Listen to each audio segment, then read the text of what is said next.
Welcome to the BA podcast. Today is a truly special occasion as we are recording from the beautiful and historic city of Alexandria, Egypt, on the grounds of the Bibliotheca Alexandrina. Our guest is a distinguished physicist, Professor Marcelo Knobel, Executive Director of TWAS, the World Academy of Science. Professor Knobel is here on his first visit to the Bibliotheca Alexandrina, which is also the home to the TWAS Arab regional partner, TWAS Arab, as they mark their 20th anniversary. Professor Knobel, I welcome you to the Library of Alexandria and the TWAS Arab regional partner. It's such a great honor to have you here. Thank you, Dina. Thank you for having me here. It's a pleasure. I'm really honored to be here with you. Professor, allow me to begin by asking you, what does it mean to have personally for you and for TWAS, to have the TWAS Arab regional partner hosted here at the Library of Alexandria? Well, of course, it's an honor. We are now celebrating 20 years of this important collaboration, and the library has been fundamental for developing the activities of the World Academy of Science, what we call TWAS, here in the Arab world. We have been developing seminars, works together. We have been working in workshops, in publications, helping young talents in order to develop in science, specifically in the Arab world, that we have a strong presence as TWAS. And this partnership is, for us, not only important, it's fundamental for the future of the growth of TWAS itself as an organization, of Bibliotheca Alexandrina, and of course, to develop science in the Global South, which is our main mission. Okay, do you see any potential for a deeper cooperation between TWAS and the BA? Sure, there are many. So I must tell you that this is my first time here. So I was really impressed. I just came back from a tour at the library and everything that you do. And there are many potential partnerships and ideas and possibilities for the future. We can, for example, I think that we have a huge cultural heritage in our region that must be not only preserved but also implemented, and this could be a very strong point of contact together with the academy, science, universities, putting all together in order to develop that for a further step. Of course, keeping in mind all the other areas of science, mathematics, physics, chemistry, biology, and all the areas that we work together. But of course, I think this idea of connecting science and culture for the future of humanity, it's a very, very important thing that you do here at the library, and we can eventually collaborate on. We can make more policy papers, more studies on the impact of the 20 years of these collaborations that we have been not doing yet. And as we were talking about before we started this conversation, also in this area of communication of science and technology, which is really important. We have so many nice stories to tell that I think that merit to be heard. That's wonderful news, and I'm sure that the Arab scientists would be delighted to hear that there are upcoming projects under the umbrella of this collaboration. Allow me to ask a broader question regarding our shared mission. Since its inception, the Bibliotheca Alexandrina has always focused on knowledge dissemination and learning. How do you see this aligning with the mission of TWAS? Well, the missions are almost the same and complementary. Of course, TWAS, let me go a step back and talk a little bit about the history of TWAS. In fact, we are celebrating now 40 years. We were created by the idea of a very prominent scientist that also created initially in Italy the International Center for Theoretical Physics, which is called ICTP. His name is Abdus Salam. He is a scientist, a physicist from from Pakistan who went to Italy, and he had this idea of developing science for the developing countries. After 20 years, he realized that it was necessary to have an academy. In that period, there were not so many academy of sciences in the so-called global south. And then he had the idea, together with other scientists, to create TWAS, which at the time was called the Third World Academy of Sciences. Then we changed it to the World Academy of Science for advancing of science in developing countries. So the idea is really to not only congregate the best science of the developing world, but also to develop science in these regions. So we have as a mission to enhance science in what is now called the Global South. And this is important. We make South-South collaborations with capacity building programs, science communication programs. We do a lot of initiatives in order to improve science in the Global South. We have currently more than 600 or plus opportunities per year for scientists from these regions, and we developed different partners in different regions of the world. And then for the Arab world, we have this strong collaboration with the Bibliotheca Alexandrina for 20 years now, and it has been fantastic, the quantity and quality of work that has been done together. So the missions are connected, are very well established, but of course we have much more to do together in the future. And we're looking forward to the next chapter. So how do you see the future relationship between the BA and TWAS?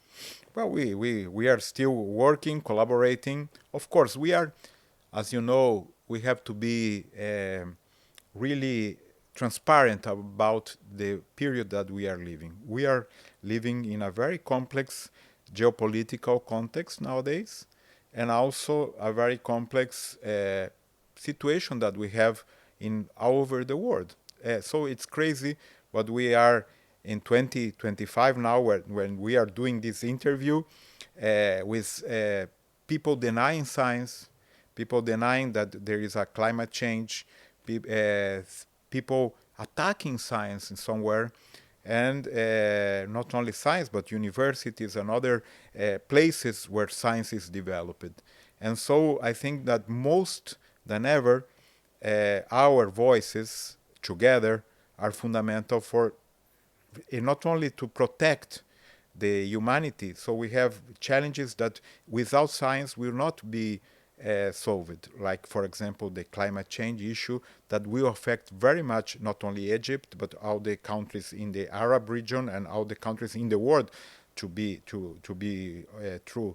So we have only one solution: is science, education, and having more people engaged in this process. So we have to work together to be the voice of science for this global south, which, by the way, is growing and growing. And we have to develop more and have more talents develop in this region. So this is one of our main issues, main missions, which are, unfortunately, to be honest,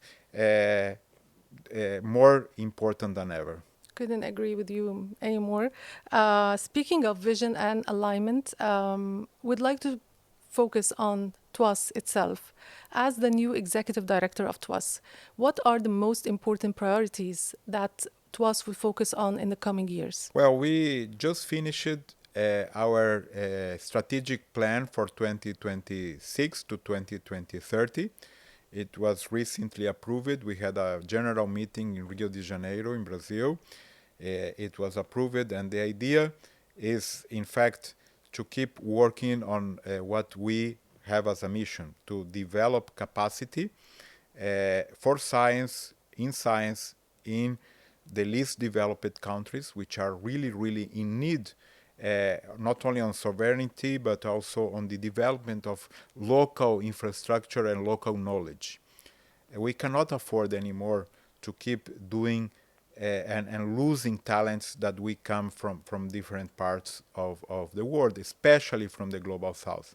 And this is an important component. We have also the gender balance issue that unfortunately happens yet in many areas of sciences.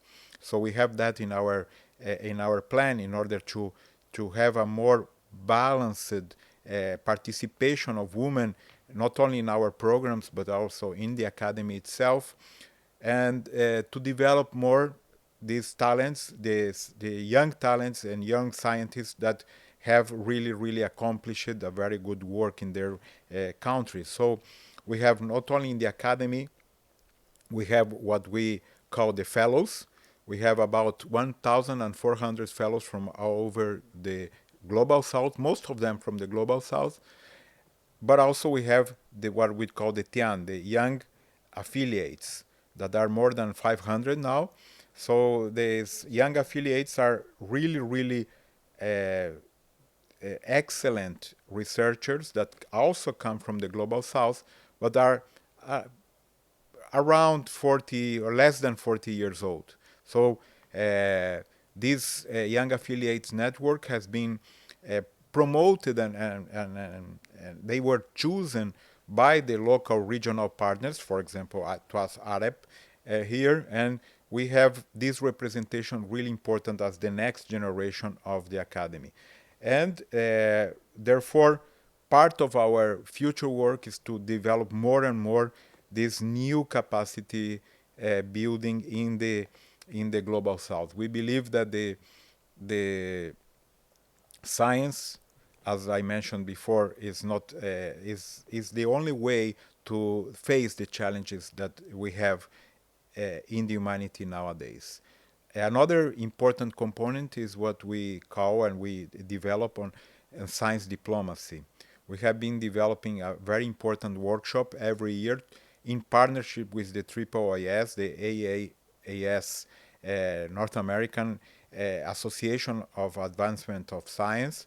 And these workshops bring together policymakers and scientists to work together in order to find solutions and promote dialogue through sciences. And this is really important, again, in the political context that we are living now, unfortunately, with many conflicts, many wars that are really important to tackle with diplomacy and science diplomacy specifically. And finally, I would like to mention that we should work, of course, in order to make this mobilization of resources more facilitated. We as TWAS are an office from UNESCO, and of course we strongly believe in this multilateralism and the idea that the countries, the institutions, and everyone that works in this area should work together in order to make a better world. So we believe that science is the only way to make a better world, and we strongly support this vision, and we should be the voice of science for the global south. Yeah, I find the future priorities are amazing. And since we talked about the priorities of TWAS, let's talk about one of the major areas, science diplomacy, that you mentioned. What role does it play in fostering peace and sustainable development? Well, the science is a common language for the world. They have a common language, and usually many people that work in science cannot have the barriers that were developed through historical reasons or political reasons or whatever reasons that happened. So we have the important thing that we have a common language and the important mission to really try to understand nature and to work towards solutions for the future. So there are so many examples in the world that can be used in terms of the use of science as a powerful tool for for development of diplomacy. Just to mention, of course, that we cannot live now. This program is going on live by internet. The internet was invented by CERN, so CERN scientists, in order to have these communications on big science. So the products that we develop, of course, unfortunately, they can be used for the bad part or for the good, but we have so many interesting developments that can happen in science regarding, for example, the health developments, the many possibilities of new treatments that are happening now, and now with the artificial intelligence and so on. We strongly believe that science will be absolutely necessary to find this equilibrium, this balance between the nations. But let me give you another example that I think it's very important and shows how science can be really a powerful tool. For example, we have an interesting synchrotron light source. A synchrotron is like let's say a huge microscope that is used to investigate the matter, which is fundamental for many applications in biology, in physics, in chemistry. And there was a very important synchrotron that was built in Jordan together between nations that eventually don't talk in other settings. So this is the kind of capacity that science has to put together, nations, politicians, people working for a common goal.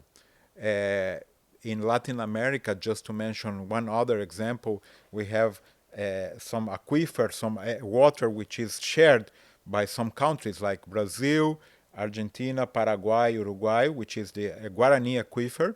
And we had in about 20 years many different ideologies in the governments changing from one place to another, but this project was kept intact because it was important for all nations independently on the ideology and so on. So this is the way that we can use science in order to foster dialogue. We strongly believe in that, but we have to make some steps. We have to make the scientists understand the challenges of the diplomats or the diplomacy happening and the difficulties on that. Also considering, of course, the bad use of data or the problematic issue of releasing data from one place to another and so on. But on the other hand, we need the diplomats and the policymakers to understand how science works, how important is science, what we can develop together, and so on. So we managed to have a workshop that when we put these two sectors together, and this workshop really works very well. So this is the way that we deal with that, with capacity building, but we now want to go to another step. We would like to make regional workshops for science diplomacy, and also, of course, having some seed money to develop these projects further that we don't have now. Are these workshops available? I mean, is it open for public, or is it specifically available for scientists? No. It's in this case we have them available for anyone, but of course, yes. The problem is that we don't have the capacity now to absorb every interested people. So it's very selective. Okay. Just to mention the last one that we had in Trieste, Italy, where we have the headquarters of TWAS, we had only 20 places and we had more than 900 applicants. So it's very, yes. And this is why we should improve it and, multiply it in many regions and many places, because it's, I think, a fundamental tool in the very complex period we are living. Okay, I mean, it's a wonderful workshop, and I hope that you could manage to give access to more applicants and scientists. Let's focus on and one of the most important achievements and milestones in the collaboration between the BA and the TWAS. This year marks the 20th anniversary of TWAS Arab. What do you consider as its most important and significant achievement over the past 2 decades? Well, there are so many. As I mentioned, unfortunately, I'm rather new at the organization, so I was not able to come.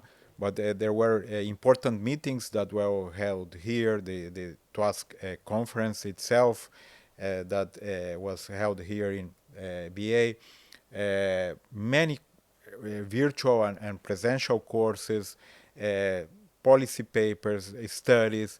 There are so many things that were accomplished together. But of course, the functioning here of the regional partners, the most important part is the everyday work that it's every day that we do something together. Just to mention again an example, the regional partners are fundamental to choose these young affiliates. They choose the young affiliates from the region that grow our network. And this is a work that, it's always hidden, but it's fundamental for the functioning of the next generation of young affiliates. I myself, I am from the first cohort of the young affiliates. In 2007, this idea was launched, and this was for me a very important accomplishment back at that time. And of course, it's a huge impact for the career for anyone who is chosen.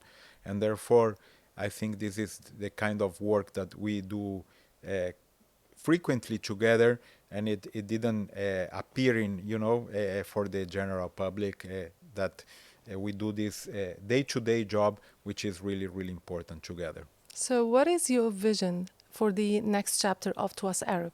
Well, there are so many things that we can try to do together, but of course, there is one limitation we have to take into account.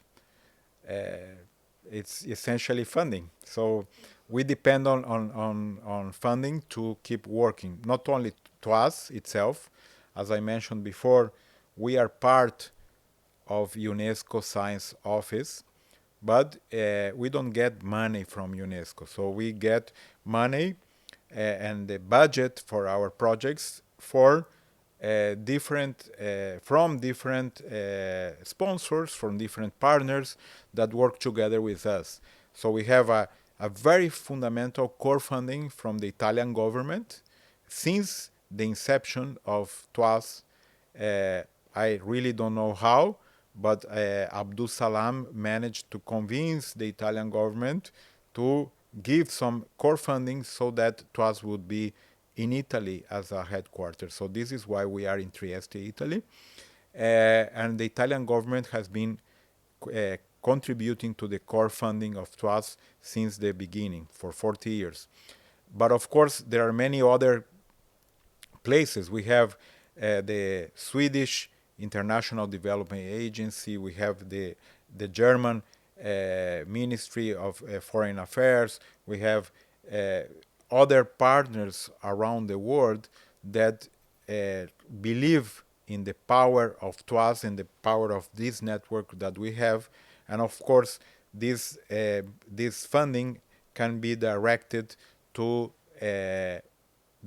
specific projects for the Arab region. We will start now a new project with the German government on that, but we have many possibilities to grow. I am, of course, as a one-year director, I'm still developing conversations and working with different possible partners in the Arab world in order to make more collaborations within the Arab world itself. So we are discussing with the Emirates, with the Saudi Arabia, with Qatar, with many other main actors in the region in order to get some funding to keep doing more of what we already do together.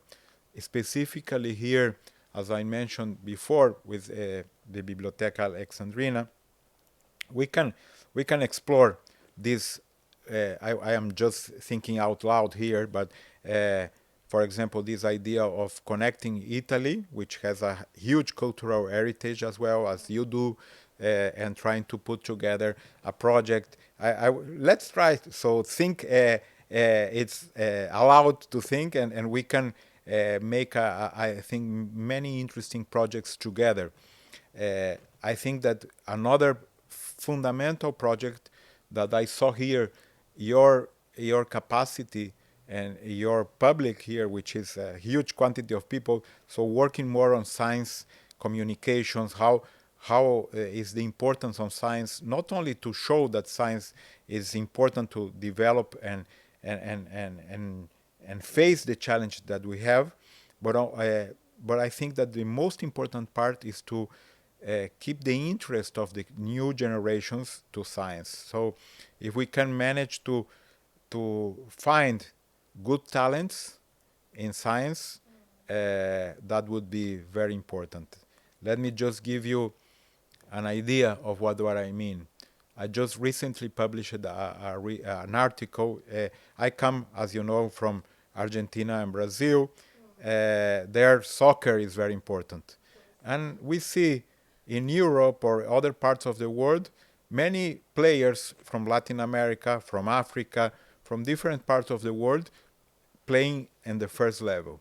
Why don't we have the same for science? We are wasting so many talents around here because there are no opportunities.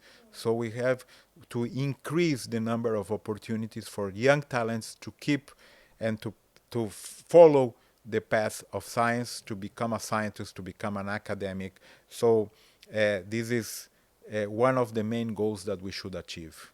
I think this is one of the challenges that we're facing here, I mean, in the Arab world, that most of the young generations are very interested in other domains except science. Because I think it's the visibility that we should give to scientists who achieved major achievements in their fields. So I totally agree with you that we need to focus more on the young generations and to spike their interests in scientific domains. Especially here, when is the cradle of civilization in terms of science and mathematics, and so you have a long history and long legacy of science and mathematics and development of the intellectual work that you have here in the Arab world. And this is something that it's part of the culture and should keep being part of the culture. So this is something that we must really, really work on it in order to make these young talents to keep following this path. I am sure that we are losing many, many of these talents just because they don't see this path through science as an opportunity, and we should change that. I agree with you. And I wish you that TWAS could manage to give access to young talents and to make them more interested in these fields. Professor Knobel, since we mentioned the achievements and the future potential, I'd like to turn to the broader regional context. As you mentioned, the Arab region faces complex challenges like the conflict, displacement, water scarcity, climate change, and other issues. How can TWAS Arab strengthen the South-South cooperation and develop and apply scientific and technological solutions to address these pressing issues? Well, there are two points here. One is that these issues are faced by, unfortunately, by everyone in the world. So I think that there are many solutions that were found in different places that we can use the best, solutions, or having some role models and learn from each other, and specifically from other developing countries. Just to mention a few examples, we have several programs with Brazil.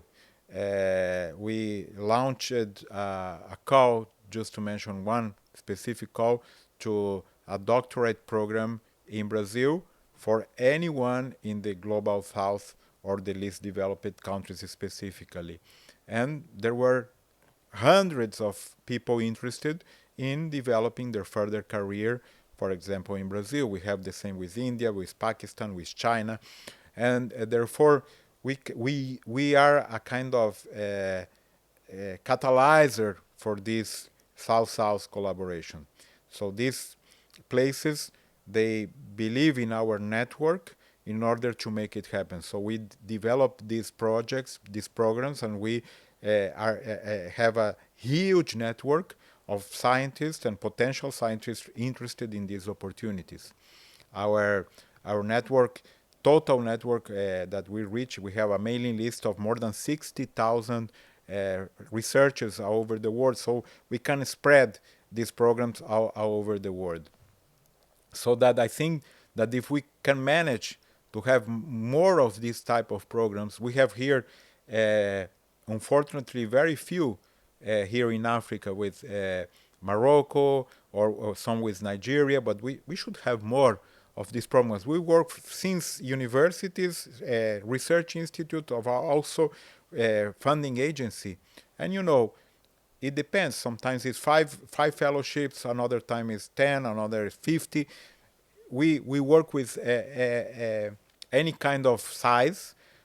We want to have more and more and more opportunities, and to do that, I think it's a kind of course, an important mission to communicate what we do and how we do that specifically. So this is something that we should further develop, and of course also further develop new channels, new ideas, new projects in the science communication sectors. I would like to establish also a workshop not only on science diplomacy that we already have, but we want to regionalize it as well. But also, I think another challenge that we will face is the artificial intelligence, ethical use of artificial intelligence for scientists. So this is something that we wanted to develop it as well. And this is something that I am talking with different stakeholders in order to try to make it happen. So this is the kind of project that we can do together. And we are working with some countries that have, nowadays more potential capacity, like China, like South Africa, like Brazil, all the BRICS countries. We are working with them. We have a strong relationship with the Chinese Academy of Science. We have centers of excellence there. We have a fellowship program as well.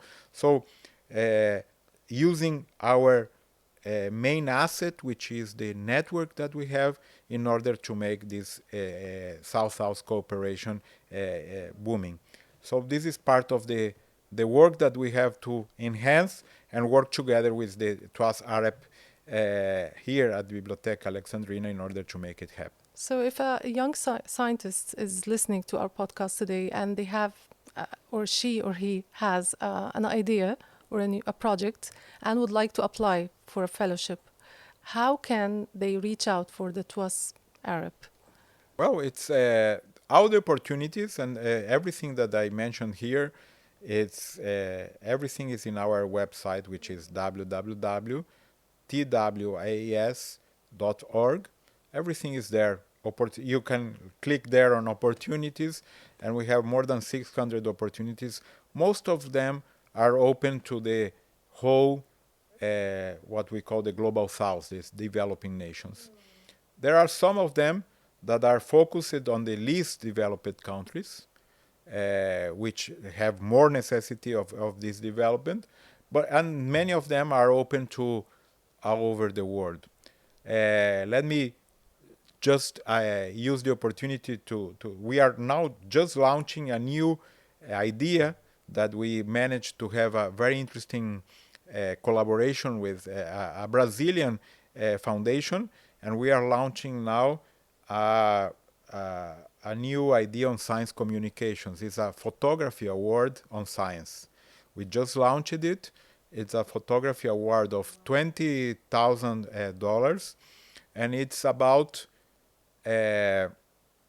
science it's called Through Southern Lenses. It's science regarding this climate change. Now, the first theme of this award is glaciers and deserts. So any photographer that is hearing this podcast can take a look there. So we are opening this international award to show by images this climate change that is happening. So through an artistic view, and the idea now is to develop from that an exhibition to travel around the world, and maybe we can discuss now with the director to bring it here as well. Wonderful news, and I'm sure there will be many photographers that would apply from I the hope Arab so. region. I Yes, hope of so. course. So this naturally leads us to a wider question about the global scientific capacity. From your perspective, how can organizations like TWAS help bridge the global research gap between the developed and developing countries? Well, we have a huge impact in many nations, especially in the least developed countries. When you think that some opportunity of a PhD that we gave in many countries that we helped or some of our opportunities were used, we managed to double or triple the capacity of the doctors in that country. But of course, our action, even though we have many opportunities, as I mentioned, around 600 per year, is maybe a tiny drop in the ocean for the necessity of the world.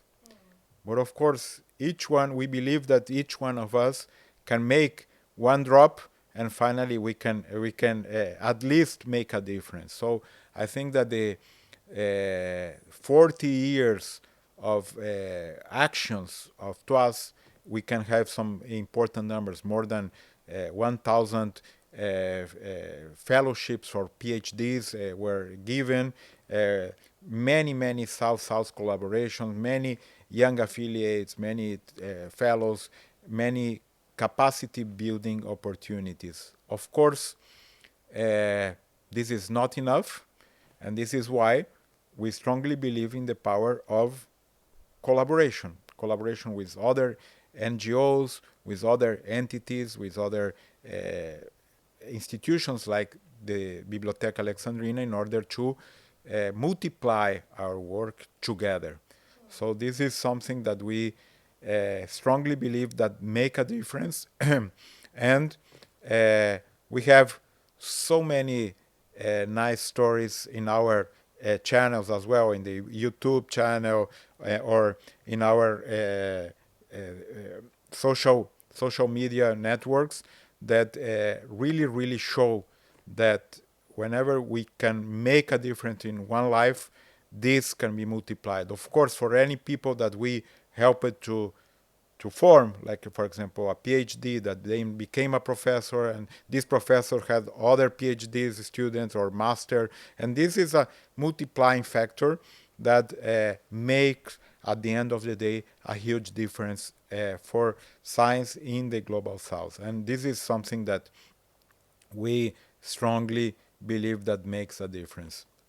Of course, we have also the other side. We have the awards, we have the recognition for the ones that manage to develop science in such a difficult situation. And there are wonderful stories of people that really were struggling and with difficult period and different times in order to make it happen. Now, another chapter of this story, again talking about the future, is that we have an important issue of displaced scientists, refugees, that we have been working in different programs in order to make an impact on that population as well, that is suffering for a forced displacement. We have, for example, in another organization we host, which is the Organization for Women in Science in Developing Countries, we have a specific master programs for refugees, for women refugees, dealing with the specific issues that women face. So we have many challenges, but of course, I think that our a tiny drop in the ocean makes a difference. Yeah, and it made a huge difference. I've witnessed that since I came and worked here at the Library of Alexandria. I've seen how young scientists have benefited from the collaboration between the TWAS and the BA. Turning now to the next generation, what kind of skills and values do you think they should cultivate in order to make a global impact? Well, one important skill, as mentioned before, I think that believing in dialogue as a fundamental part of peace development that we really need in the world. This is also absolutely fundamental. Believing in dialogue and work ethically. So the ethical values should not be taken for granted. So we have to develop that. We have to train that, and we must have a new generation of scientists which work ethically, believe in dialogue, believe in science, in order to make a sustainable and better world in the future. That's, I think, the most fundamental parts. Working hard, working with passion, and of course with some technical knowledge. But we can never forget the power of working together with dialogue and ethics. Wow, very strong words. Since we came to the end of our podcast, I'd like to conclude this lovely interview with your message to the global scientific community and especially young researchers in the Arab world. Well, I would like to say that, of course, a word of encouragement in these very difficult times. We face sometimes many difficulties. I come from, I would say, I always tell people that I come from the third generation of immigrants. So my grandparents immigrated from Europe to Latin America due to the hunger. Then we had to change from Argentina to Brazil due to political reasons, because there was a strong military coup in Argentina when moved with my family. So I faced these difficulties. And then in Brazil, to develop science, it was hard because there was inflation, there was the devaluation of the money. It was always a complicated political environment. But to be really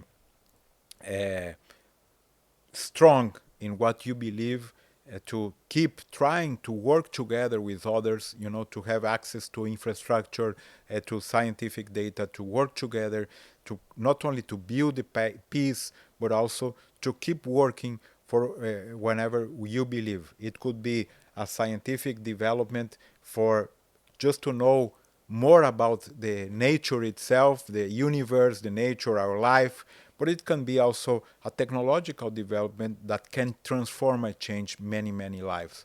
So keep doing what you are doing, and hopefully you will have possibilities to not only be happy as yourself doing the work that you are doing, but also contributing to a better world for everyone. Professor Marcelo Knobel, I'm very pleased and honored to have this interview with you, and I wish you all the best in your new position and to more and more years of successful and fruitful collaboration between TWAS and the BA. Thank you so much. Thank you, and I hope this will be the first of many other visits here to Bibliotheca Alexandrina and to Egypt. And we're looking forward to that. Thank you.